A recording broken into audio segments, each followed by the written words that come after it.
Interseção com Nibiru. As aventuras de Azaques e Petri. Danilo Clementoni. Título original: Incrocio con Nibiru. Tradução de Cristina Yarg. Narração de Mariane Bureimeyer. Editora Tech Time. Folha de rosto. Este livro é uma obra de ficção. Nomes, personagens, locais e organizações mencionadas são o resultado da imaginação do autor e com a intenção de dar autenticidade à narrativa. Qualquer semelhança com eventos ou pessoas reais, vivas ou falecidas, é meramente coincidência. Interseção com Nibiru. Direitos autorais, 2015, Danilo Clementoni. Primeira edição, fevereiro de 2015. Publicação e impressão independentes. Facebook, www.facebook.com/incrocionibiru. Blog, dclementoni.blogspot.it. E-mail, d.clementoni@gmail.com. Todos os direitos reservados. Nenhum tipo de reprodução de nenhuma parte desta obra poderá ser realizada, incluindo por meio de qualquer sistema mecânico ou eletrônico, sem a permissão expressa do editor, exceto para trechos breves para fins de resenha. Nota do autor. Este é o segundo volume da série, As Aventuras de Azaques e Petri. Para vivenciar plenamente esta aventura empolgante, antes de começar a ler este livro, sugiro a leitura do primeiro volume intitulado De Volta à Terra. Nota do autor. Dedicatórias. A minha esposa e filho, pela paciência e sugestões inestimáveis, que auxiliaram o meu avanço e o meu romance. Agradecimentos especiais a todos os meus amigos, pelo encorajamento e apoio contínuos, e pelo estímulo para a conclusão desta obra. Sem eles, não seria possível sua concepção. Introdução. O 20º planeta, Nibiru, abre parênteses, o planeta de passagem, fecha parênteses, como foi denominado pelos sumérios, ou Marduk, abre parênteses, rei dos céus, fecha parênteses, assim referido pelos babilônios, na verdade é um corpo celestial orbitando nosso Sol em um período de 3.600 anos. Sua órbita é substancialmente elíptica e retrógrada, abre parênteses, gira em torno do Sol em direção oposta aos outros planetas, fecha parênteses, e nitidamente inclinada em relação ao eixo do nosso sistema solar. Em cada aproximação cíclica, com frequência, ocorreram imensas turbulências interplanetárias no nosso sistema solar, assim como nas órbitas e na estrutura dos planetas em que consiste. Foi durante uma de suas transições mais conturbadas que o majestoso planeta Tiamat, localizado entre Marte e Júpiter, cuja massa é de aproximadamente 9 vezes a da atual Terra, rico em água e com 11 satélites, fora destruído numa colisão cataclísmica. Uma das 7 luas que orbitam em Nibiru atingiu o gigantesco Tiamat, cabalmente separando-o em 2 e lançando as 2 seções em órbitas opostas. Na transição seguinte, abre parênteses, o segundo dia da Gênesis, fecha parênteses. Os satélites remanescentes de Nibiru deram fim a este processo, destruindo completamente uma das 2 seções formadas na primeira colisão. Os detritos gerados pelos múltiplos impactos criaram o que hoje conhecemos como cinturão de asteroides, ou anel de fragmentos, como veio a ser chamado pelos sumérios. Este foi parcialmente engolido pelos planetas vizinhos, e Júpiter, em particular, captou o grosso dos detritos, desse modo aumentando visivelmente sua própria massa. Os objetos do satélite nesse desastre, incluindo os sobreviventes de Tiamat, foram quase todos projetados para as órbitas exteriores, formando o que atualmente conhecemos por cometas. A porção que sobreviveu à segunda transição então se posicionou numa órbita estável entre Marte e Vênus, levando consigo o último satélite restante e assim formando o que no presente chamamos de Terra, com sua inseparável companheira, a Lua. As marcas causadas por esse impacto cósmico, que ocorreu há cerca de 4 bilhões de anos, ainda são relativamente visíveis hoje. A porção marcada do planeta está agora completamente coberta pelas águas, no que hoje denominamos de Oceano Pacífico. Ela ocupa cerca de 1/3 da superfície de Terra, se estendendo por mais de 179 milhões de quilômetros quadrados. Ao longo dessa vasta área, praticamente não existem áreas de superfície, mas apenas uma grande depressão, com profundidades superiores a 10 quilômetros. Atualmente, a configuração de Nibiru é muito semelhante à da Terra. 2/3 dele estão cobertos de água, enquanto o restante é ocupado por um único continente, que se estende de norte a sul, com uma superfície total de mais de 100 milhões de quilômetros quadrados.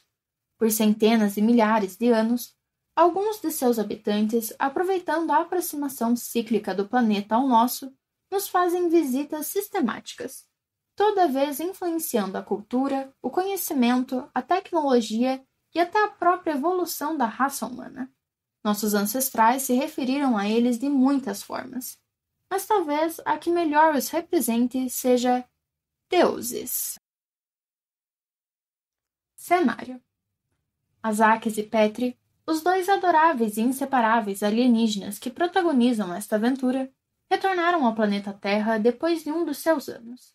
Abre parênteses, equivalente a 3.600 anos terrestres. Fecha parênteses. Sua missão? Recuperar uma carga preciosa que precisaram abandonar às pressas numa visita anterior, devido a uma falha no seu sistema de acoplagem.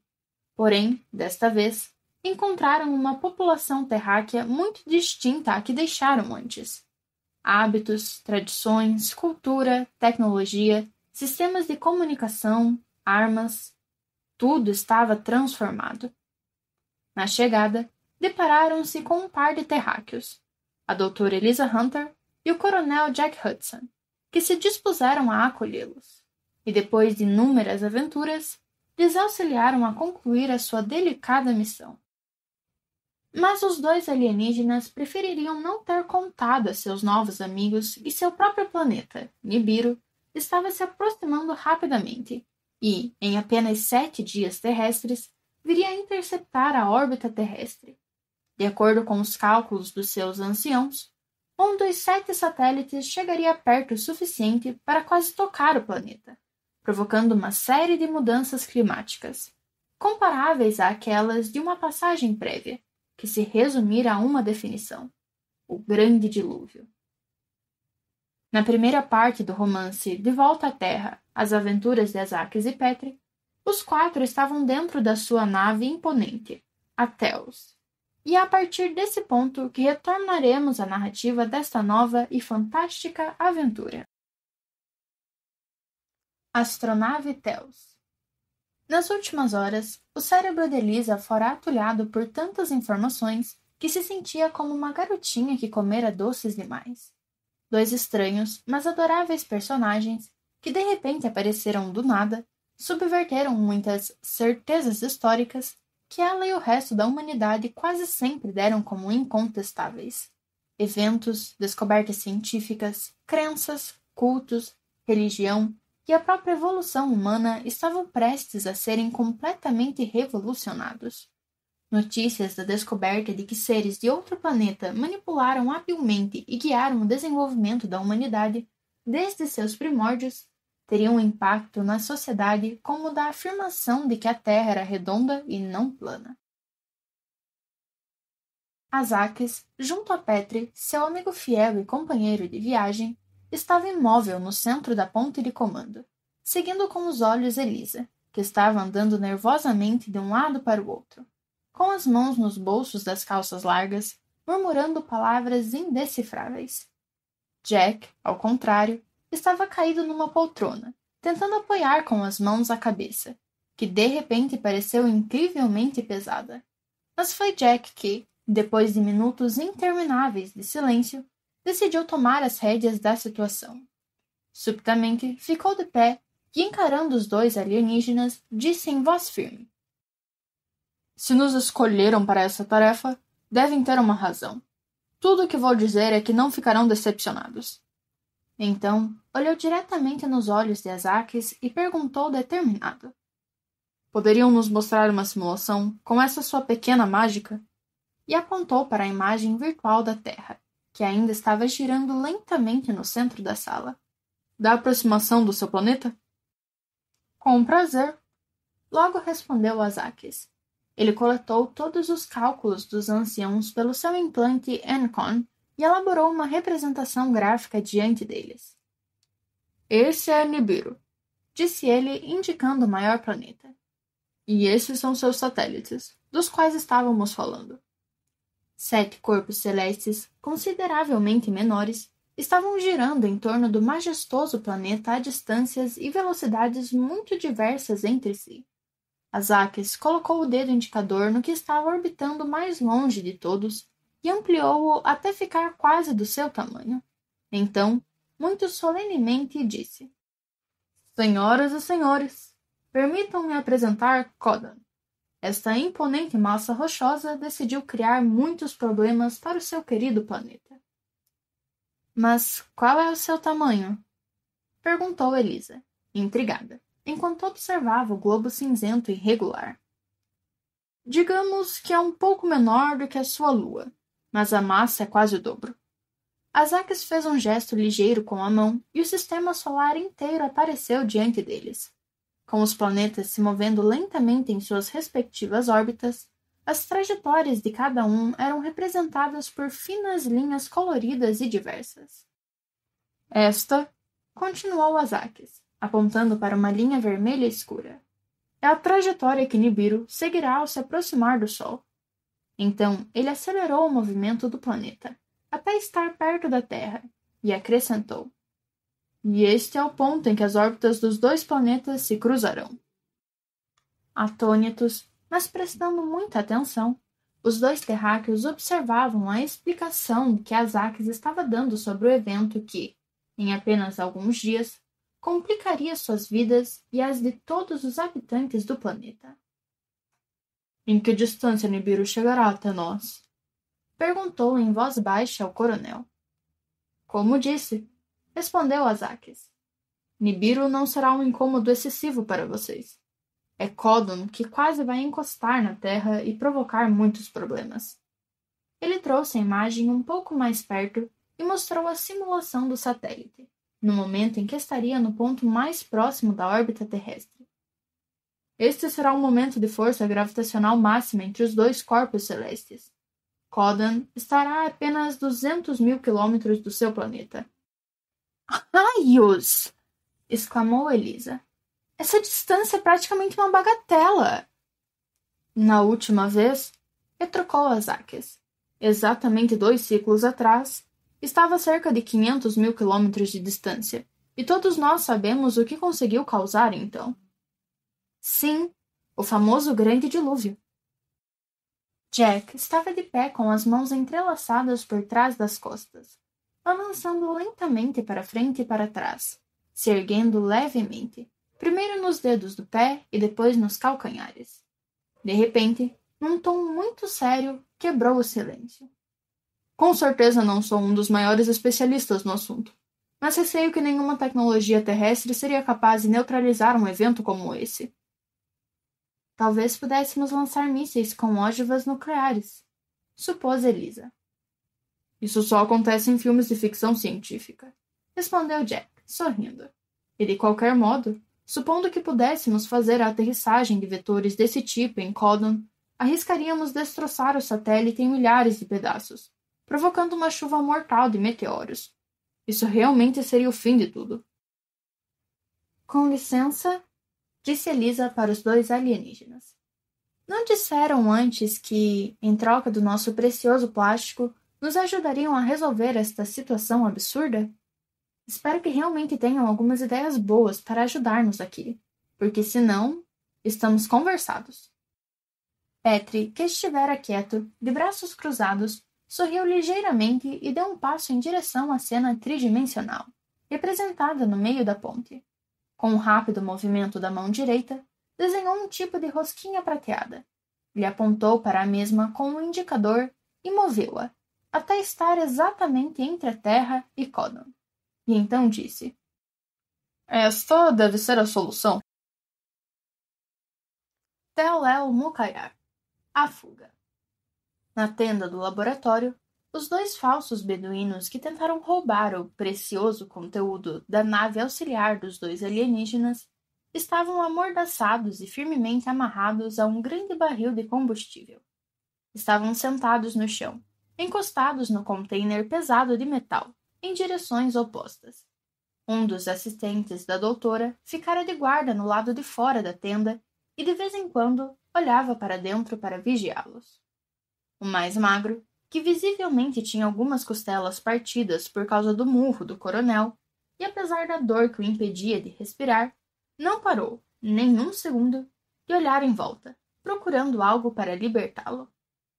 A luz do sol da tarde penetrava a tenda timidamente por um pequeno buraco na parede, lançando um feixe fino de luz no ar quente e poeirento.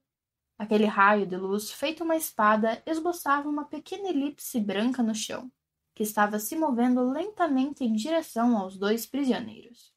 O sujeito magro estava observando o progresso lento do pedaço iluminado, quase hipnotizado, quando um clarão de luz repentino o trouxe de volta à realidade. A cerca de 1 metro, algo metálico, soterrado pela metade na areia, refletia a luz do sol diretamente no seu olho direito. Ele mexeu um pouco a cabeça e tentou descobrir o que era, em vão.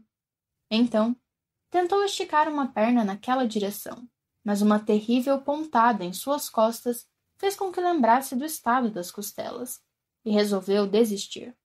Pensou que provavelmente não alcançaria o objeto, e, tentando falar através da mordaça, sussurrou: Ei, ainda está vivo?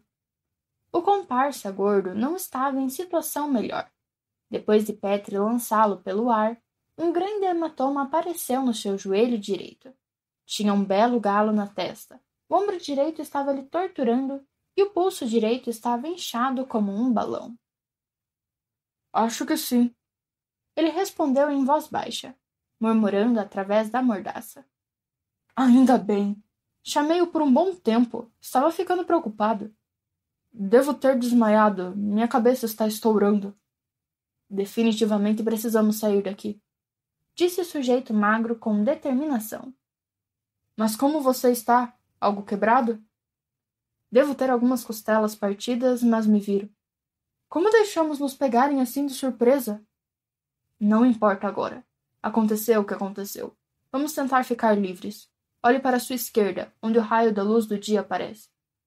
Não consigo ver nada, respondeu o gordo. Há alguma coisa enterrada pela metade lá. Parece um objeto de metal. Veja se consegue alcançar com a sua perna. O ruído repentino do zíper da tenda se abrindo interrompeu a operação. O guarda apareceu e olhou para dentro. O gordo voltou a fingir que estava inconsciente enquanto o outro permaneceu completamente imóvel. O homem deu uma olhada neles. Então rapidamente verificou todo o equipamento espalhado em volta e, com um ar satisfeito, se retirou e fechou a entrada novamente. Os dois ficaram parados um instante. Então o gordo falou primeiro. Essa foi perto. Então, pode ver o objeto? Pode alcançá-lo? Sim, agora eu posso. Espere, vou tentar. O falso beduíno obeso começou a balançar para frente e para trás, tentando soltar um pouco as cordas que o seguravam. E então começou a esticar a perna esquerda ao máximo que podia na direção do objeto. Ele conseguiu alcançá-lo. Começou a cavar com o calcanhar até conseguir expor uma parte. Parece uma espátula. Deve ser uma Marshalltown Trowel. Essa é a ferramenta preferida dos arqueólogos para raspar o chão, na procura de louça antiga. Consegue apanhá-la? Não. Se você parasse de se empanturrar com porcarias, seria um pouco mais ágil, seu gordo feio. O que meu físico vigoroso tem com isso? Vamos lá, então. Físico vigoroso. Vê se consegue pegar aquela espátula, ou farão com que emagreça na cadeia. Imagens de cafetões repugnantes e fedorentos de repente surgiram diante dos olhos do homem gordo. Essa visão terrível provocou uma força que pensava que não tinha mais. Ele curvou a coluna o mais longe que podia. Uma pontada de dor disparou diretamente do ombro dolorido para a cabeça, mas ele ignorou. Com uma investida firme, conseguiu levar o calcanhar para trás da espátula e, rapidamente dobrando a perna, puxou-a para si. Feito! Gritou através da mordaça. Será que pode calar a boca, seu idiota? Para que está gritando? Quer que esses dois capangas voltem aqui e esmurrem a gente de novo? Desculpe, o gordo replicou suavemente. Mas consegui pegar de verdade. Viu? Com empenho, até você é capaz de ser útil. Deve estar afiada. Veja se consegue cortar essas malditas cordas. Com a mão que estava sadia, o gordo agarrou o cabo da espátula e começou a esfregar a ponta mais afiada nas cordas por trás das costas. Supondo que a gente possa ficar livre, o gordo murmurou. Como vamos fugir daqui? Esta área está cheia de gente e ainda está amanhecendo. Espero que tenha um plano. Claro que tenho! Não sou eu a mente engenhosa por aqui? Exclamou o magro orgulhoso. Enquanto você estava tirando uma sonequinha confortável, analisei a situação e achei um meio de dar fora. Sou todo ouvidos, respondeu o outro, continuando a subir e descer a espátula. Esse cara vigia olha aqui para dentro a cada 10 minutos, e nossa tenda está no lado leste da área. E daí? Como diabos pude trazer você como parceiro para este trabalho? Você tem a imaginação e a inteligência de uma ameba, esperando que a ameba não fique ofendida com a comparação. Na verdade, retorquiu o gordo ligeiramente ressentido. Fui eu que te escolheu, uma vez que o trabalho foi dado a mim. Conseguiu se libertar? Interrompeu o magro. A discussão estava começando a piorar e seu cúmplice estava absolutamente certo. Preciso de mais alguns minutos. Acho que vai ceder. Logo depois, a corda usada para amarrar os dois ao barril se rompeu, e a barriga do gordo, finalmente livre de restrições, retornou ao tamanho normal. Conseguimos! Exclamou o gordo satisfeito. Excelente! Agora vamos continuar até o guarda voltar. Precisamos fazer com que tudo esteja do mesmo jeito que antes. Ok, parceiro. Vou fingir de novo que estou adormecido. Os dois não precisaram esperar muito. Alguns minutos depois, o assistente da doutora estava de volta, para espiar dentro da tenda. Ele deu a olhada habitual em volta, checando o ambiente, e sem notar nada fora do comum, fechou o zíper e então se posicionou novamente na sombra da varanda, calmamente acendendo um cigarro enrolado à mão. Agora, disse o sujeito magro, vamos embora. Com todas as dores e desconfortos, era mais complicado do que imaginavam, mas depois de soltarem gemidos monótonos de dor e vários palavrões, acabaram frente a frente. Passe a espátula para mim, ordenou o magro, removendo sua mordaça. As dores no lado direito impediam que se mexesse com facilidade, mas ao colocar sua mão aberta no seu lado, conseguiu aliviar um pouco a dor. Ele alcançou o lado oposto à entrada da tenda com alguns passos, ajoelhou-se e lentamente empurrou a espátula Marshall para dentro. A lâmina afiada da espátula atravessou o pano macio do lado voltado para o leste como manteiga, criando uma pequena fenda de quase 10 centímetros. O sujeito magro aproximou o olho direito e espiou pela fenda por alguns instantes. Como esperado, não havia ninguém ali. Somente as ruínas da antiga cidade, a cerca de 100 metros, onde, de antemão, haviam escondido o jipe que seria usado para a fuga, com toda a pilhagem. Caminho livre, disse ele usando a lâmina da espátula para abrir o pequeno corte até o chão. Vamos! E rastejou pela fenda. Podia ter feito um buraco maior? Resmungou o gordo entre um gemido e outro, enquanto tentava, com dificuldade, deslizar para fora. Vinha logo! Precisamos fugir depressa! Fácil falar, mal consigo andar. Deixa disso! Se apresse e pare de reclamar. Lembre-se, se não conseguirmos fugir, ninguém impedirá que passemos uns bons anos na cadeia. A palavra cadeia sempre instigava força extra no sujeito gordo.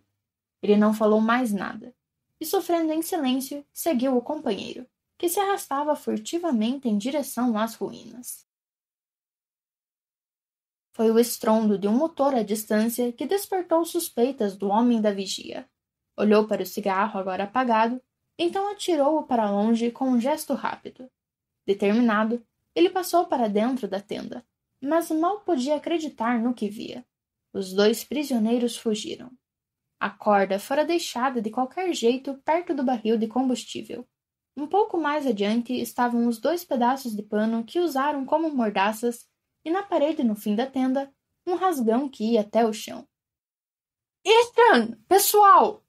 Berrou o homem com todo o fôlego que tinha nos pulmões. Os prisioneiros fugiram! Astronave Telos. O superfluido. A imagem do objeto que Petri havia colocado no espaço entre Códan e a Terra deixou ambos os terráqueos boquiabertos. E o que é essa coisa? Perguntou Elisa com curiosidade, enquanto ia mais perto para enxergar melhor. Ainda não demos um nome oficial. Petri trouxe o estranho objeto de volta ao primeiro plano de novo, e observando a doutora, acrescentou. Talvez você possa escolher um. Se ao menos você explicasse o que é, talvez eu pudesse tentar. Nossos melhores cientistas se dedicaram a este projeto há um certo tempo. Petri entrelaçou as mãos por trás das costas e começou a andar lentamente pela sala. Esse equipamento é o resultado de uma série de estudos que, em parte, vão mesmo além das minhas habilidades científicas. E posso lhes garantir que são notáveis, disse Azakis, dando um tapinha afetuoso nas costas do colega. Em poucas palavras, é uma espécie de sistema antigravitacional. Tem base em um princípio que, como disse, ainda está sendo estudado, mas que posso tentar resumir em algumas palavras. Acho que isso seria bem melhor, comentou Elisa. Não se esqueçam de que pertencemos a uma espécie que, se comparada à sua, pode ser definida facilmente como subdesenvolvida. Petri assentiu ligeiramente. Então, se aproximou da representação tridimensional do estranho objeto e calmamente continuou a explicação. Isto, que vocês chamaram de rosquinha anteriormente, é geometricamente definido como toroide. O anel tubular é oco, enquanto que poderíamos simplesmente chamar de buraco central, contém o sistema de propulsão e de controle. Até aqui está tudo claro, disse Elisa, cada vez mais empolgada. Muito bem. Agora vamos examinar o princípio de operação do sistema. Petri girou a imagem do toroide e mostrou a seção interna. O anel é preenchido por um gás, geralmente um isótopo de hélio, que, refrigerado a uma temperatura perto de zero absoluto, muda de estado e se transforma num líquido com características bem particulares. Na prática, sua viscosidade se torna quase nula e pode fluir sem gerar nenhuma fricção. Chamamos essa característica de superfluidez.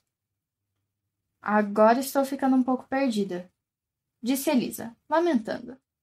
Simplificando, esse gás, em estado líquido, adequadamente estimulado pela estrutura do anel, será capaz de viajar dentro dele, sem nenhuma dificuldade, a uma velocidade próxima à da luz, e conseguirá mantê-la por um período teoricamente infinito. Fantástico! Foi tudo que Jack comentou, e não havia perdido nenhuma sílaba de toda a explicação. Ok, agora acho que entendi, acrescentou Elisa. Mas como essa engenhoca vai combater os efeitos da força gravitacional entre os 2 planetas? É aí que as coisas começam a ficar mais complicadas, respondeu Petri. Digamos que a rotação do superfluido a velocidades próximas à da luz gerem uma curvatura de continuidade espaço-tempo em volta, provocando um efeito antigravitacional. Meu Deus! Exclamou Elisa. Meu velho professor de física estaria se revirando no túmulo. E não somente ele, minha querida, acrescentou o coronel. Se entendi direito, o que esses 2 senhores estão tentando nos explicar Cá estamos conversando sobre a subversão de muitas teorias e conceitos que vários dos nossos cientistas passaram a vida inteira tentando analisar e estudar. O princípio de antigravidade foi teorizado mais de uma vez, antes que qualquer um fosse capaz de prová-lo completamente. Agora, finalmente temos a prova aqui, diante de nós. E ele apontou para o estranho objeto, de que isso é realmente possível. Eu teria um pouco mais de cuidado, disse Azakis, atenuando um pouco o entusiasmo do coronel. Sinto-me obrigado a informar-lhes que essa coisa nunca foi testada em grandes objetos como planetas. Ou melhor, tentamos há 2 ciclos, mas não terminou exatamente como esperávamos. Além disso, eventos que não antecipamos podem ocorrer. E... lá vem você, trazendo uma sorte como sempre, disse Petri, interrompendo seu colega. O mecanismo já foi demonstrado antes. Nossa própria astronave usa parte desse princípio para propulsão. Vamos ser otimistas ao menos uma vez. Por que realmente não existem outras alternativas de qualquer jeito ou estou errada? Perguntou Elisa com uma voz decepcionada. Infelizmente, creio que não, disse Petri desolado, levemente cabisbaixo. Na verdade, a única coisa que realmente temo é que, dado o tamanho reduzido do nosso toroide, não seremos capazes de absorver completamente todos os efeitos da força gravitacional, e uma parte dos gravitons conseguirá fazer seu trabalho, de qualquer forma. Está dizendo que essa coisa poderá não ser suficiente para impedir uma catástrofe, mesmo assim? Perguntou Elisa, aproximando-se do alienígena de maneira ameaçadora. Talvez não totalmente, respondeu Petri, dando um pequeno passo para trás. Pelos meus cálculos, diria que cerca de 10% dos gravitons poderia ser liberados nesse tipo de manobra. Então, tudo poderia ser esforço em vão. Absolutamente, respondeu Petri. Reduziremos os efeitos em 90%. Sobrará muito pouco para manejarmos. Vamos chamar de Newark, disse Elisa satisfeita. Agora é melhor nos apressarmos. 7 dias passam rápido. Base aérea Camp Eder, o refúgio. Os 2 estranhos personagens, ainda vestidos de beduínos, acabavam de entrar em seu esconderijo na cidade, quando um fraco som intermitente do laptop, ainda funcionando na mesa da sala de estar, chamou-lhes a atenção. Quem diabos será? Perguntou o magro, irritado. O sujeito gordo, que agora estava mancando mais do que antes, aproximou-se do computador e, depois de digitar uma senha decididamente complicada, disse: É uma mensagem da base. Eles vão querer saber se a operação obteve êxito. Me dê um segundo para decodificá-la.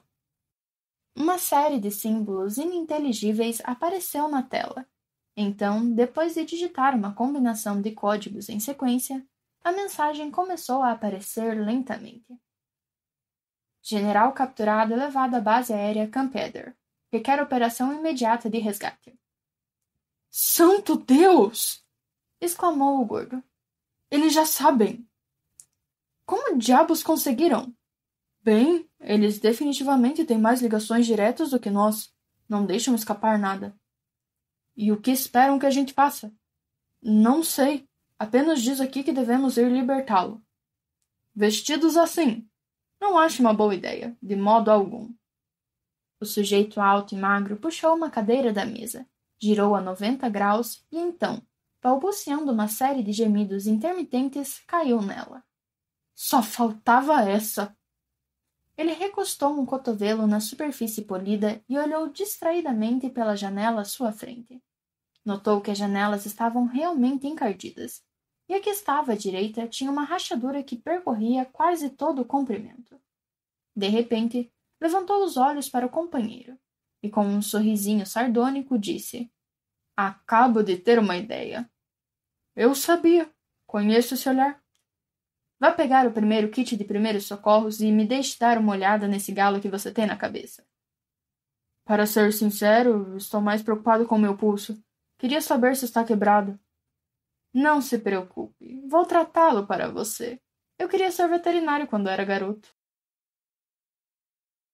Depois de pouco mais de 1 hora e doses enormes de analgésicos e várias aplicações de pomadas, os 2 comparsas estavam quase novos em folha.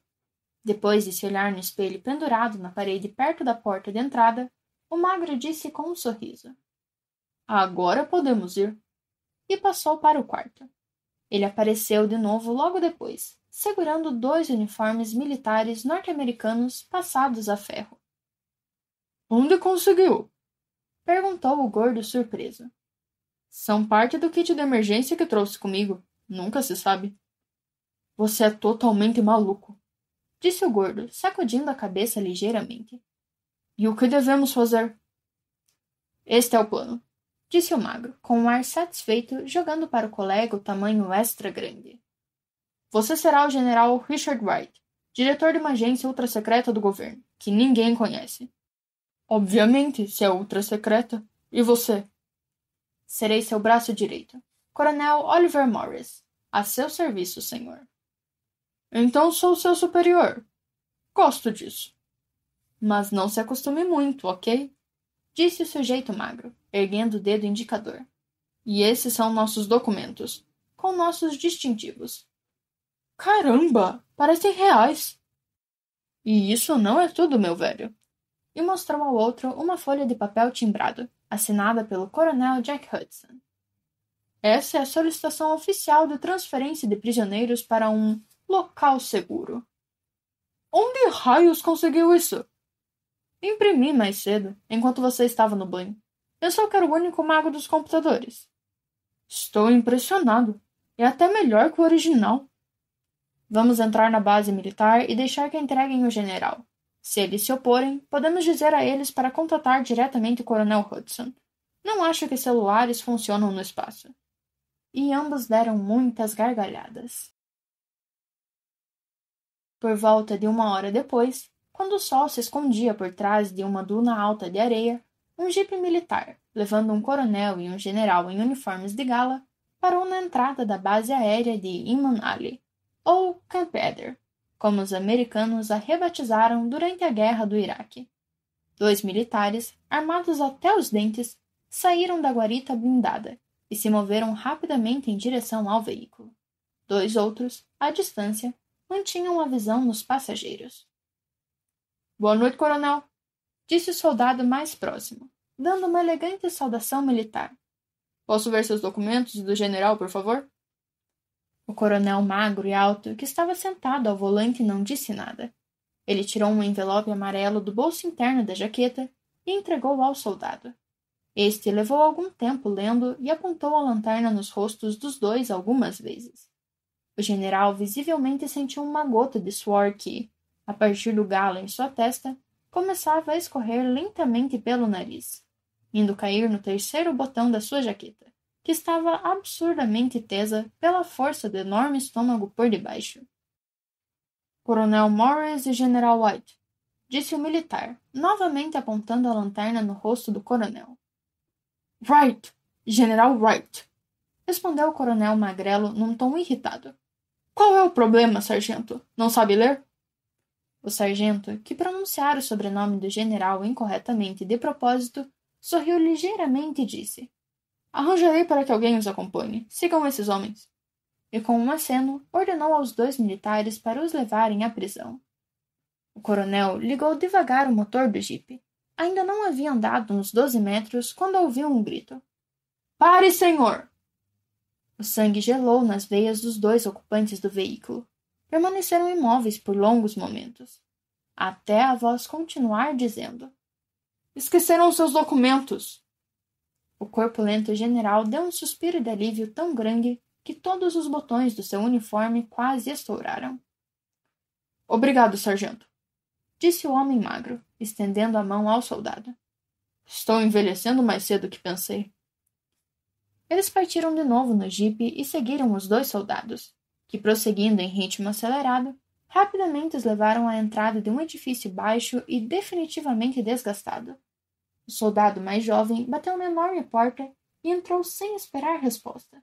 Em seguida, um grande homem negro, completamente careca, com listras de sargento e rosto de valentão, apareceu na porta e ficou em posição de sentido.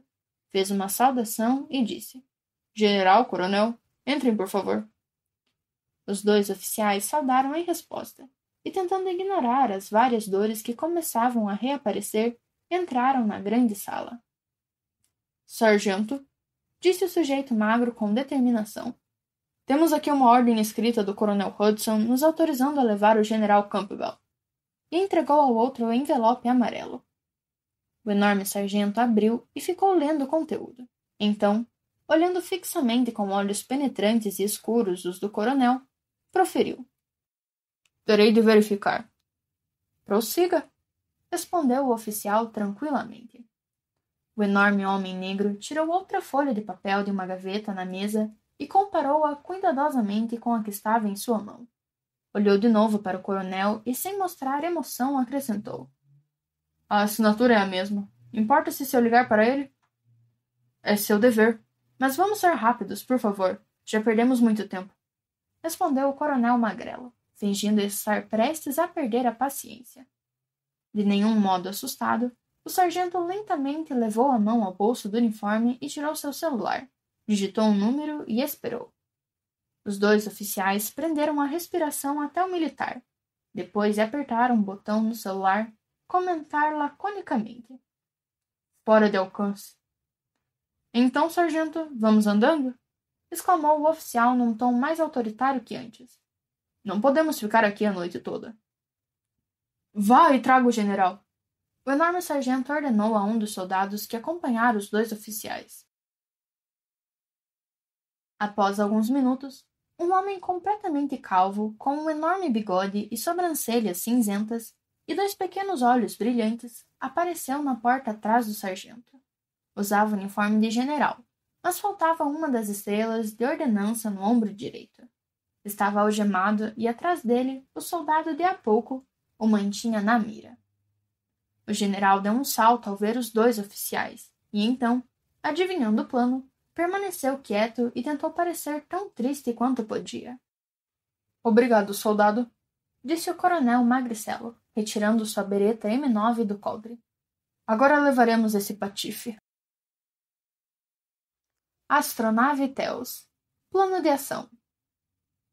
Não é emocionante pensar que nós 2 vamos salvar a Terra, amor? Disse Elisa, olhando para o coronel como um gato mimado, ao procurar a mão dele. Amor? Não é cedo demais para isso? Jack a repreendeu, franzindo a testa. Elisa recuou, e então, quando o coronel sorriu afetuosamente e tocou sua bochecha, ela percebeu que ele estava brincando. Peste! Não brinque comigo de novo, senão vai ver! E começou a socar o peito dele com as 2 mãos. Ok, sussurrou Jack, abraçando-a ternamente. Foi só um joguinho tolo. Não farei de novo. O abraço súbito teve um efeito calmante e relaxante em Elisa. Ela sentiu toda a tensão que acumulara até então derreter de repente, como neve ao sol. Depois de tudo o que acontecera nas últimas horas, era o que precisava. Mergulhou nos braços dele e, lentamente fechando os olhos, encostou a cabeça no peito firme e se deixou levar completamente. Enquanto isso, Azaques entrou na cabine terrivelmente estreita do Encon e esperou resposta para a solicitação de comunicação na tela holográfica à sua frente. Uma série de ondas multicoloridas, partindo do centro da tela, começaram a criar um efeito semelhante ao de uma pedra jogada nas águas calmas de um lago. Do nada, as ondas gradualmente começaram a esvanecer e o rosto macilento e marcado pelo tempo do seu ancião superior apareceu. Azaques? Disse o homem sorrindo ligeiramente, enquanto erguia devagar a mão esquelética em saudação. Como este pobre velho pode ajudá-lo? Revelamos a verdade para os 2 terráqueos. Ousado, comentou o ancião, segurando o queixo entre o polegar e o indicador. E como reagiram? Digamos que depois do genuíno assombro inicial, acho que muito bem. Azaques pausou brevemente e depois disse em um tom sério. Sugerimos o uso do superfluido do toroide para eles. O toroide? Exclamou o outro. levantando-se com uma agilidade de dar inveja a qualquer jovem. Mas ainda não foi testado. Lembra-se do que aconteceu na última vez? Poderíamos criar uma flutuação de gravidade descontrolada com essa coisa. E também existe o risco de criar um mini buraco negro. Eu sei muito bem, respondeu Azakis em voz baixa. Mas não acho que haja alternativa. Desta vez, se não adotarmos medidas drásticas, a passagem de Codon pode ser fatal para os terráqueos. Qual é seu plano? As estimativas são de que as órbitas dos 2 planetas entrarão em interseção em menos de 7 dias. Se pudesse fazer com que preparem o toroide e o tragam aqui a mim, pelo menos 1 dia antes. Isso não é tempo suficiente, você sabe. Terá de me conceder uma pequena margem para posicionamento, configuração e procedimento de ativação. Tenho um mau pressentimento, disse o ancião, passando a mão no cabelo grisalho. Petri está comigo. Tudo vai correr bem. Vocês 2 são homens inteligentes, não duvido disso. Mas muito cuidado. Essa coisa pode se tornar uma arma letal. Apenas nos deixe usá-la a tempo. Deixe o resto conosco. Não se preocupe. Ok. Retornarei o contato assim que tudo estiver pronto. Boa sorte. O rosto do seu superior desapareceu do monitor, que voltou a mostrar as mesmas ondas multicoloridas de antes. Azakis lentamente levantou-se da cadeira desconfortável e ficou de pé com as mãos apoiadas no topo da mesa estreita por um instante.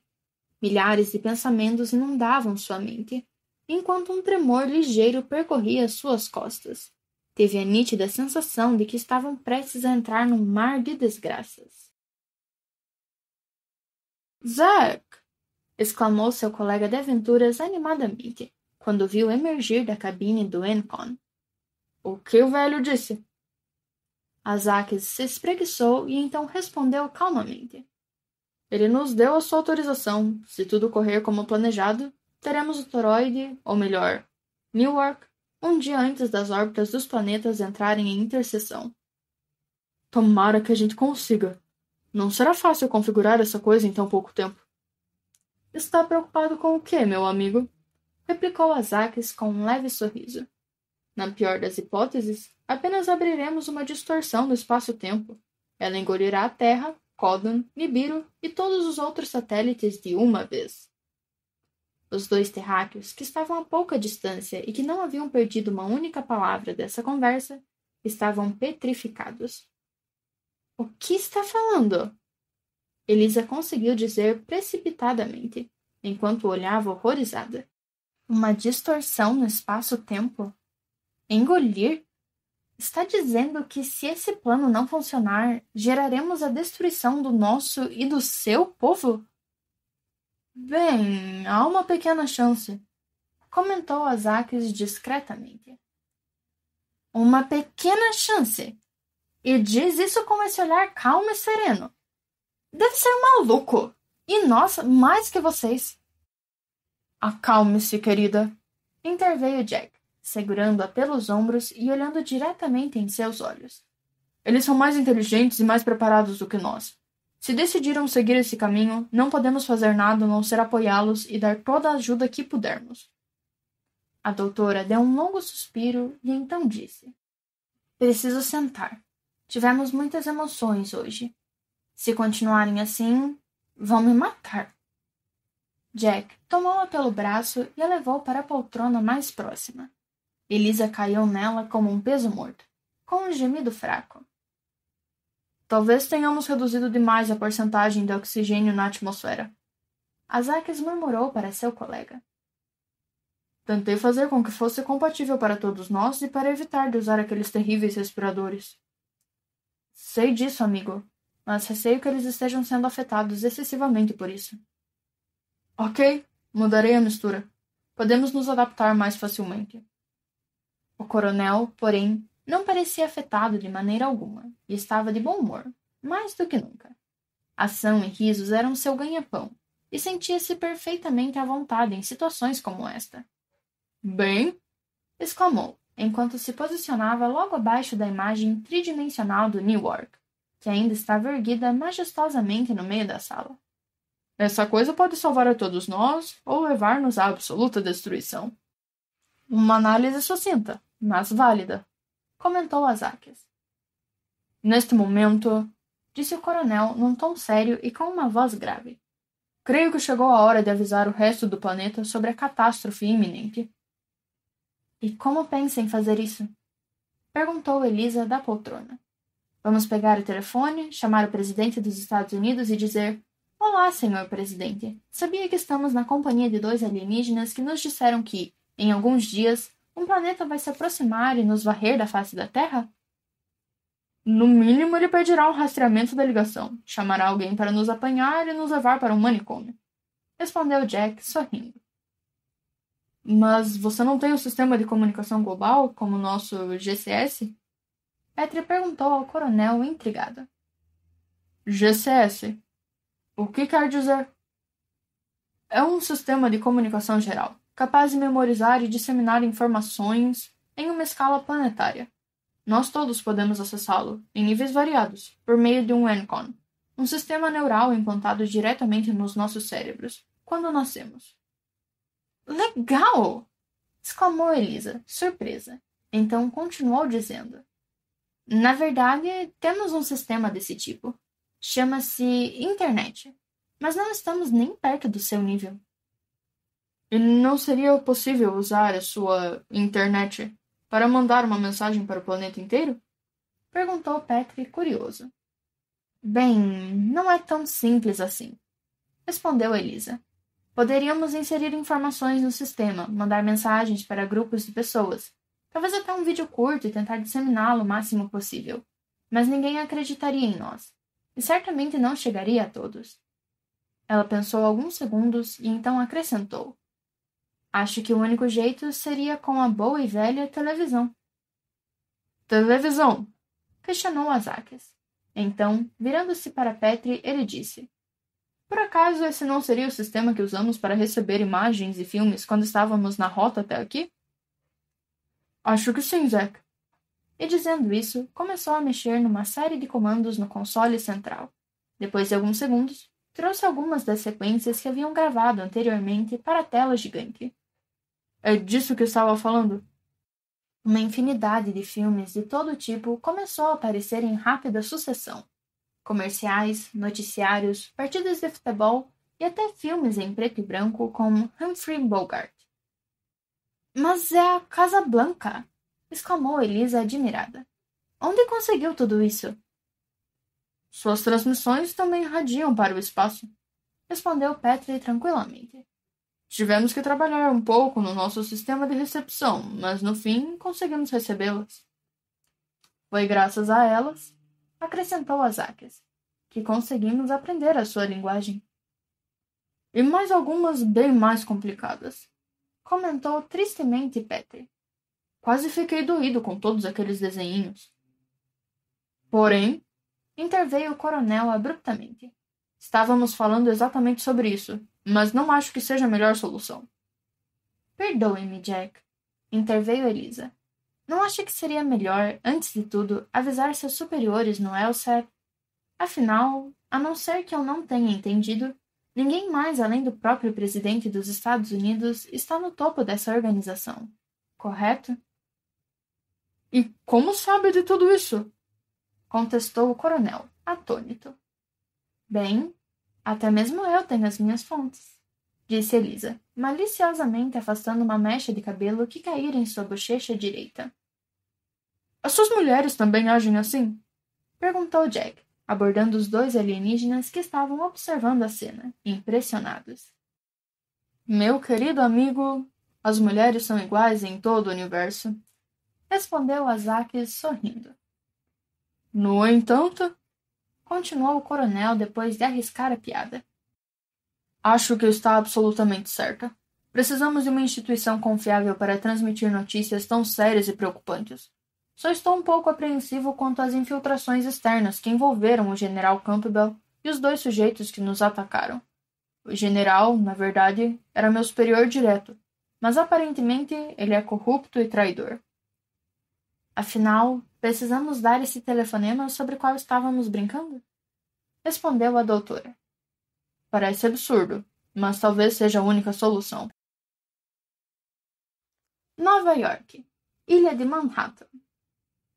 Em Manhattan, Nova York, em um escritório luxuoso no 39º andar do imponente arranha-céu situado entre a Quinta Avenida e a Rua 59, um homem baixo, de aparência estilosa e bem cuidada, estava em frente a uma das 5 janelas largas que o separava do ambiente externo.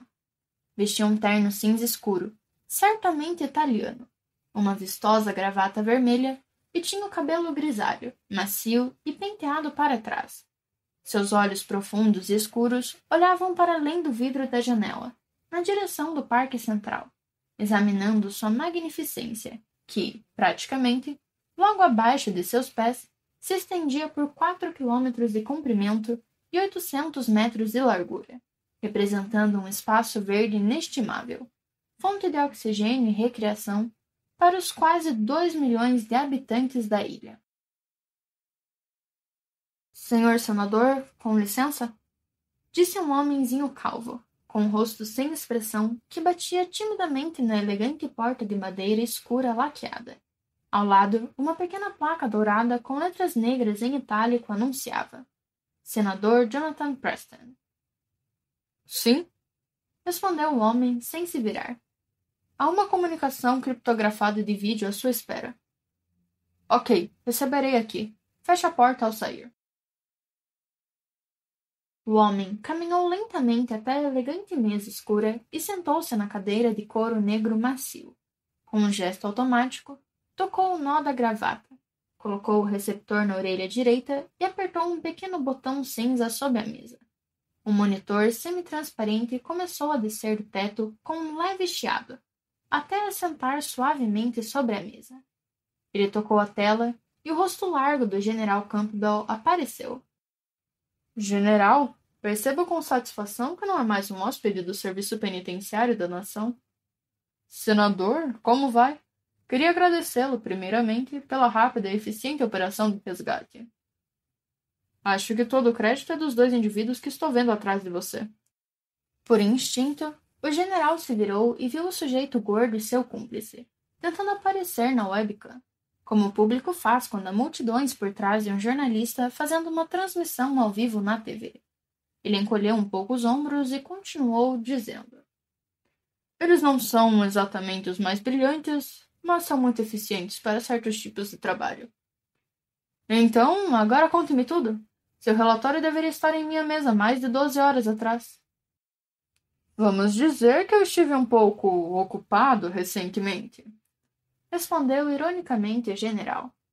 De qualquer forma, posso confirmar que seu pressentimento com relação ao trabalho da doutora Hunter acertou em cheio. E graças à sua descoberta, pude presenciar pessoalmente um evento surpreendente.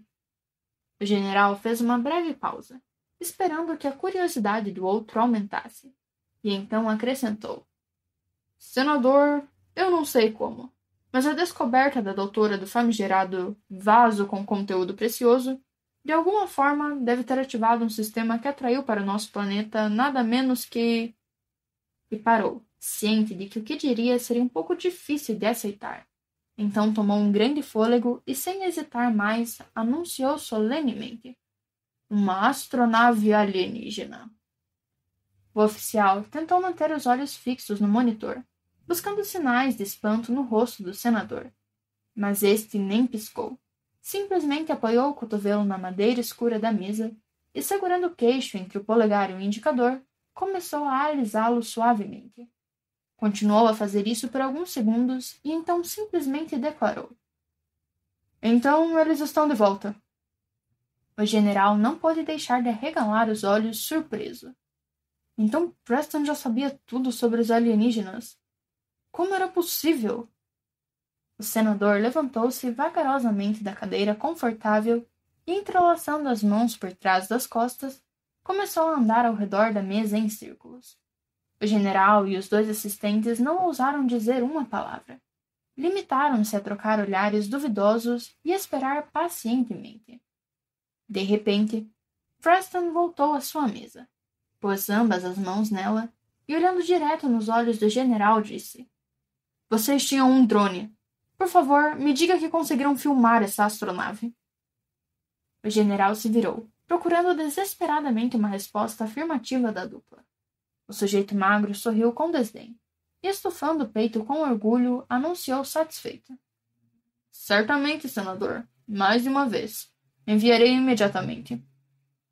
Sem a menor cerimônia, ele empurrou o general e, depois de mexer um pouco no teclado à frente, fez as fotos tiradas da instalação da Dra. Hunter aparecerem numa janela na tela do senador. Preston colocou ambos os cotovelos na mesa, inclinou o queixo nos punhos fechados das mãos e aproximou-se tanto quanto possível do monitor, para não perder uma única imagem passando na tela à sua frente. Primeiro, as imagens noturnas do recipiente de pedra descoberto enterrado sob o solo. Depois, as do misterioso globo negro dentro e o mesmo sendo transportado até a tenda do laboratório. Então, a cena mudou para uma imagem de luz do dia. Uma estrutura circular e prateada, aparentemente apoiada em 4 feixes de luz avermelhados, vindos das arestas de um quadrado imaginário desenhado no chão. Estava em plena vista. A estrutura inteira parecia ser um tipo de pirâmide truncada, e tinha uma espantosa semelhança com o zigurat de Ur, que podia ser visto se erguendo majestosamente em segundo plano. O senador não conseguiu tirar os olhos da tela, quando viu os 2 personagens de aparência humana. Esperamos que você tenha gostado desta prévia. Para continuar ouvindo este audiolivro no Google Play Livros, use o link na descrição do vídeo.